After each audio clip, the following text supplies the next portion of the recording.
Hello friends, welcome again. હવે 5th નંબરનું conjunction જોઈશું. સો ધેરફોર. સો એટલે તેથી, માટે, પરિણામે. બંનેનો અર્થ એવો થાય છે તેથી, માટે કે પરિણામે. સોની જગ્યાએ ધેરફોરનો ઉપયોગ થઈ શકે છે અને ધેરફોરની જગ્યાએ સોનો ઉપયોગ થઈ શકે છે. પણ જ્યારે પરિણામ છે એ ભારપૂર્વક દર્શાવવું હોય ત્યારે સો અથવા ધેરફોરની આગળ એન્ડનો ઉપયોગ થાય છે. અને જ્યારે સોવાળા સેન્ટેન્સ હોય ત્યારે પહેલાં સેન્ટેન્સની આગળ કોમાનો ઉપયોગ થાય છે. તો એમનું ફંક્શન આવશે એક્સપ્રેસિંગ રિઝલ્ટ. એ પરિણામ દર્શાવે છે. સો અને ધેરફોર શબ્દ પરિણામ દર્શાવે છે. એક્ઝામ્પલ જોઈશું. ફર્સ્ટ એક્ઝામ્પલ છે Jayesh was ill so he didn't go to school yesterday. Jayesh was ill so he didn't go to school yesterday. Jayesh બીમાર હતો તેથી ગઈકાલે તે સ્કૂલે ગયો ન હતો. જયેશ બીમાર હતો તેથી તે ગઈકાલે સ્કૂલે ગયો ન હતો.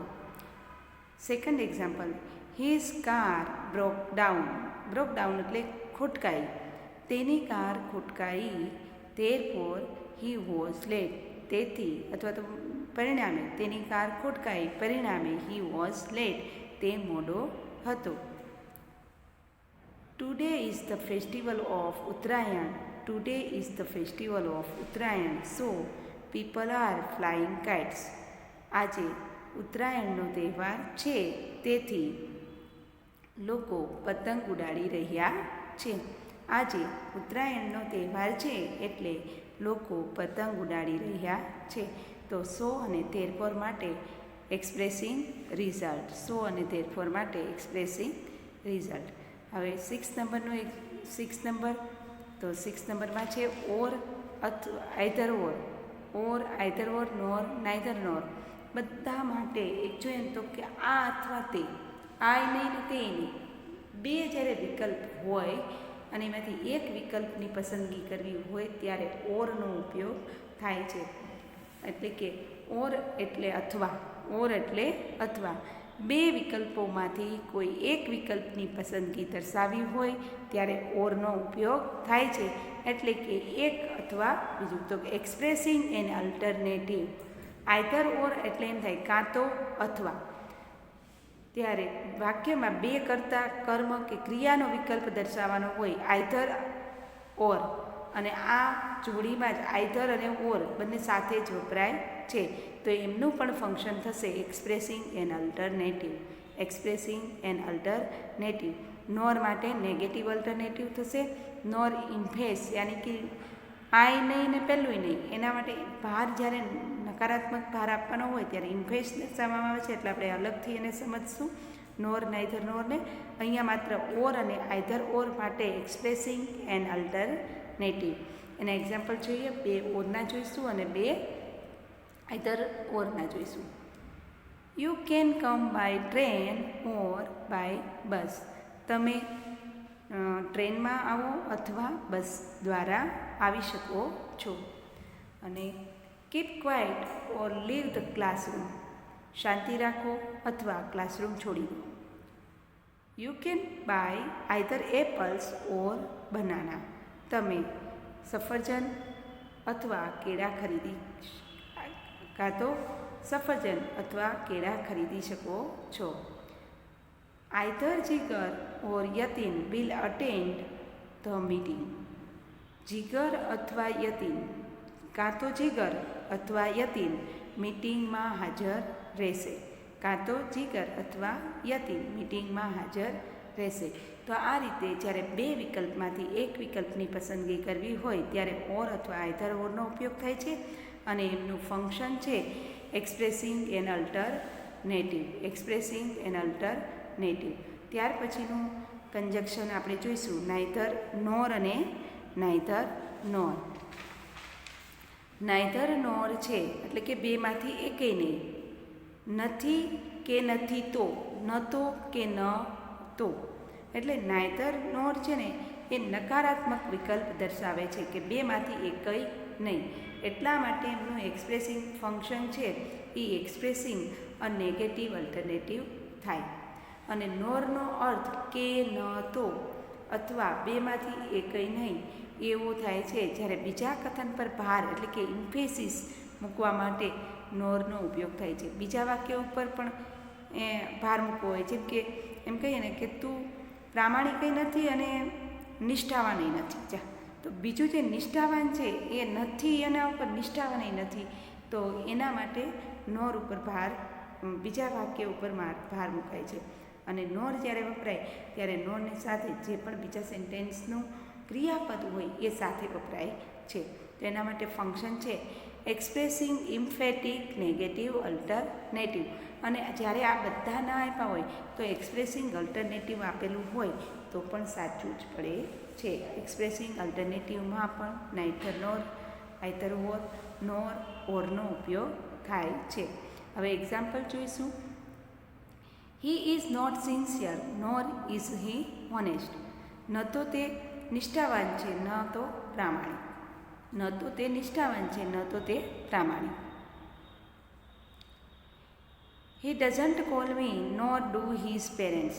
તેણે મને કોલ નથી કર્યો, ન તો તેના માતા પિતાએ કોલ નથી કર્યો. Neither Vinod nor Ritesh could win the price.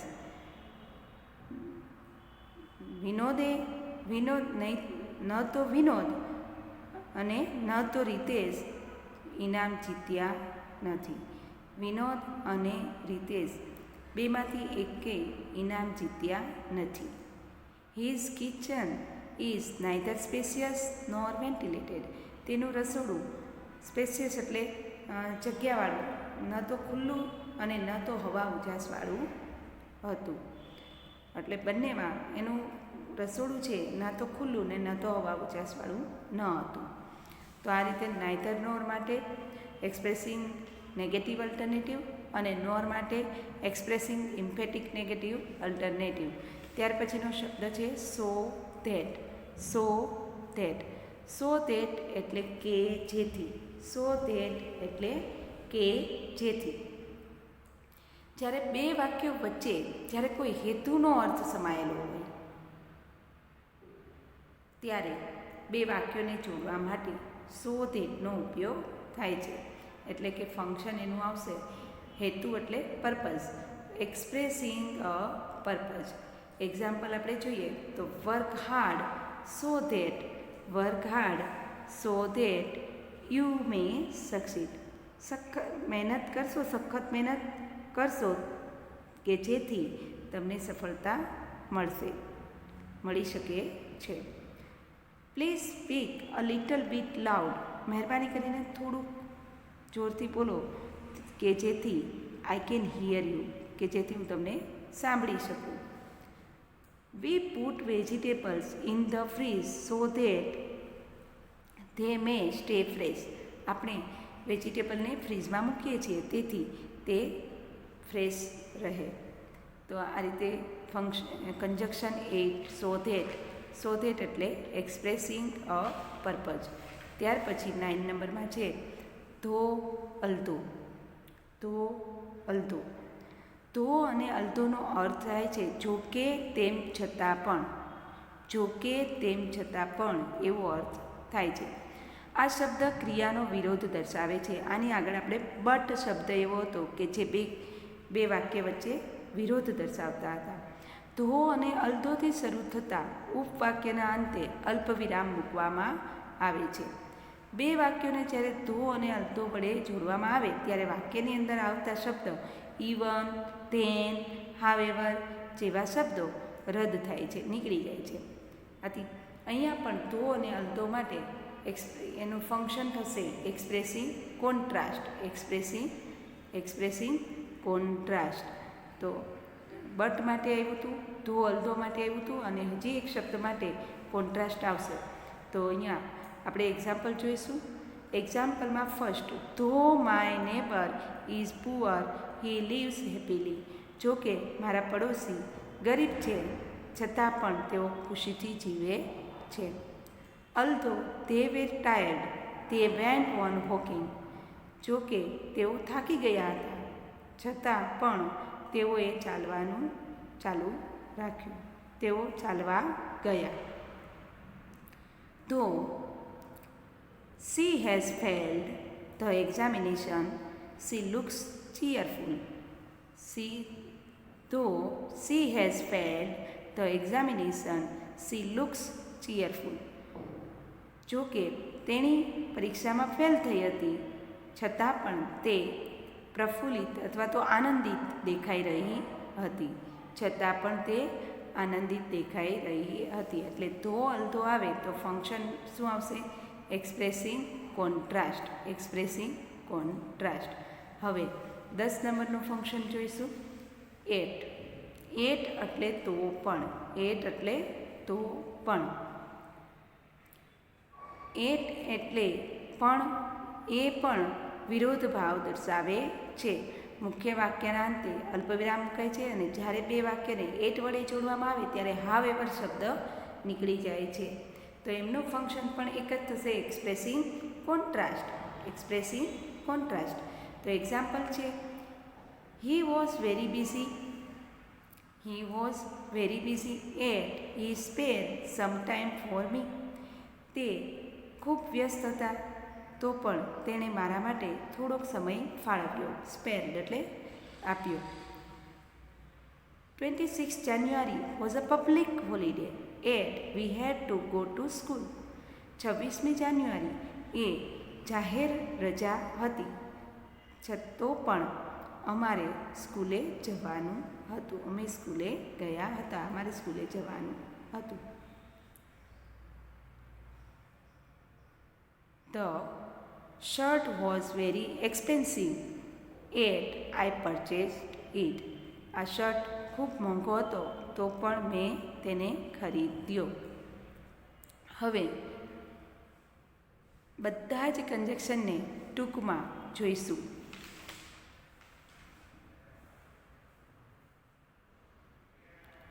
ટૂંકમાં કન્જક્શન સંયોજક. તો મેં અહીંયા બે પાર્ટ પાડી દીધા છે, જે કન્જક્શન વર્ડ અને એમનું ફંક્શન. એન્ડ એટલે અને, connecting two active, two action, two word, two phrase. અને સેકન્ડ એમનું હતું adding further information. Adding further information. ત્યાર પછી બીજામાં મેં બટ, એટ, ધો, અલ્ધો 4 શબ્દને સમાવી લીધા. બટ એટલે પણ, એટ એટલે તો પણ, ધો એટલે ઝૂકે, અલ્ધો એટલે તેમ છતાં પણ. આ બધા જ શબ્દ વિરોધ ભાવ દર્શાવતું હોવાથી એમનું ફંક્શન છે expressing contrast. Expressing contrast. Because. Because એટલે કારણ. Expressing reason. Expressing cause. Or અને આઈધર ઓર, અથવા આ અથવા તે. Expressing choice between two alternative. ઘણી વખત ખાલી એક્સપ્રેસિંગ અલ્ટરનેટિવ એમ પણ બતાવેલું હોય છે. નોર, નાઇધર, નોર એક પણ નહીં. એક્સપ્રેસિંગ એન ઇમ્ફેટિક નેગેટિવ અલ્ટરનેટિવ અને એક્સપ્રેસિંગ નો ઓપ્શન. એક પણ ઓપ્શન ના હોય એવું. આઈ નહીં ને તે પણ નહીં, એટલે એક્સપ્રેસિંગ નો ઓપ્શન. ત્યાર પછી છે સો ધેટ, એટલે કે જેથી. કે જેથી એટલે હેતુ દર્શાવે છે, એટલે શોઈંગ પર્પઝ. સો ધેટ આવે એટલે શોઈંગ પર્પઝ. 7 સો ધેરફોર. તો સો એટલે માટે, તેથી, અને પરિણામ દર્શાવે છે એટલે આવશે એક્સપ્રેસિંગ રિઝલ્ટ. અસ્તુ. જય હિન્દ. જેને ચેનલ સબસ્ક્રાઈબ નથી કરી તે ચેનલ સબસ્ક્રાઈબ કરશે અને આગળના વિડીયોમાં મોડલ વર્બના ફંક્શન જોઈશું. અસ્તુ. જય હિન્દ.